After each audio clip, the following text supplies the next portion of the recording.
रुला देने वाली सच्चे प्यार की कहानी। एक बार एक लड़का था जो अपने दोस्त की शादी में जाने के लिए बहुत दूर से आया था।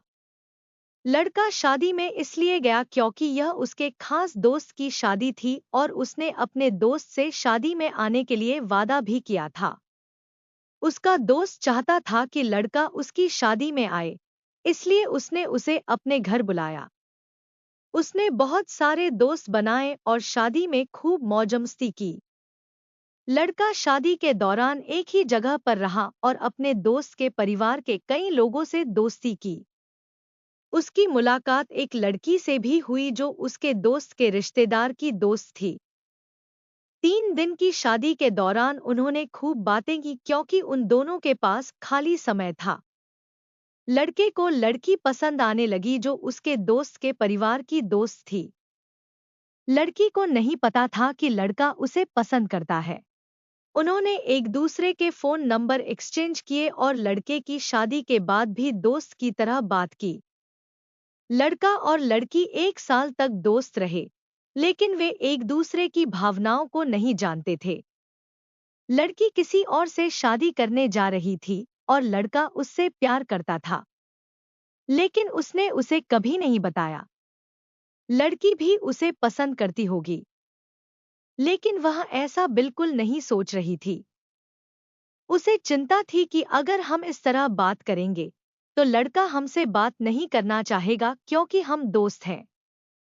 एक दिन लड़की ने लड़के से कहा कि वह शादी करने जा रही है और चाहती है कि वह शादी में आए। उसे उम्मीद थी कि वह आएगा और मौज-मस्ती करेगा, जैसे कि वे साथ में घूम रहे हों। वह चाहती थी कि वह उसे खुश करने और अलविदा कहने के लिए वहां मौजूद हो। जब लड़के ने लड़की की बात सुनी तो वह रो पड़ा। उसने उससे कहा कि वह उसकी शादी में आने की कोशिश करेगा, लेकिन उसे पहले कुछ करना है।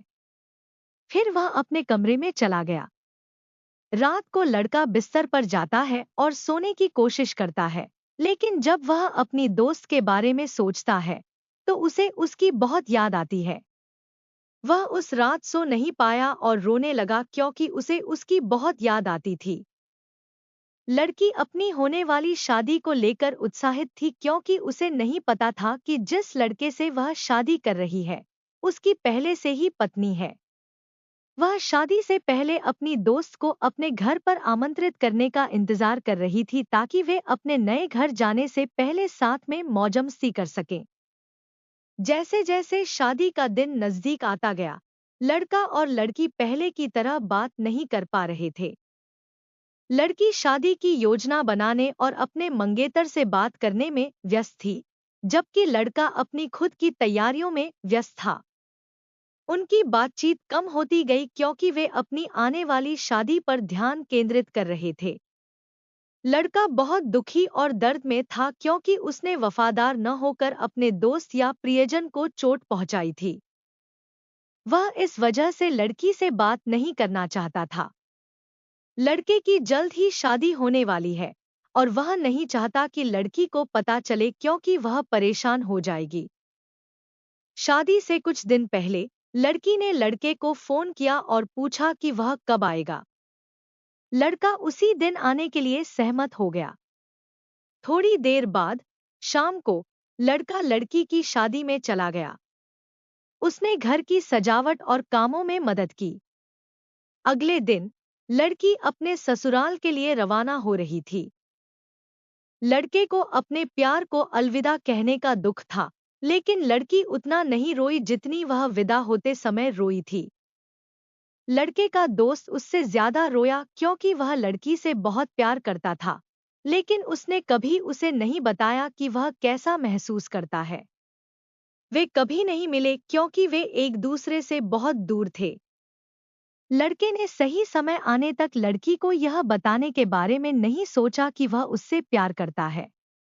उसने उसे यह बताने की योजना बनाई कि वह उससे प्यार करता है और भविष्य में उससे शादी करेगा। लेकिन उसने अपना प्यार जताने के लिए बहुत इंतजार किया। जब तक लड़की बड़ी हुई, उसके माता-पिता उनके रिश्ते के बारे में सोच रहे थे। इस वजह से लड़की और लड़का एक साथ नहीं रह पाए। यह इमोशनल लव उन लोगों के बारे में है जो सीखते हैं कि जिस व्यक्ति से आप प्यार करते हैं उसे यह बताना जरूरी है कि आप कैसा महसूस करते हैं। अगर आप अपनी भावनाओं को व्यक्त नहीं करते हैं तो आप जिससे प्यार करते हैं वह किसी और के साथ हो सकता है। अपनी भावनाओं को अपने अंदर रखने के बजाय यह बताना बेहतर है कि आप कैसा महसूस करते हैं। दोस्तों, कहानी कैसी लगी कमेंट करके जरूर बताएं और ऐसी ही और भी कहानियों को सुनने के लिए चैनल को सब्सक्राइब जरूर करें। धन्यवाद।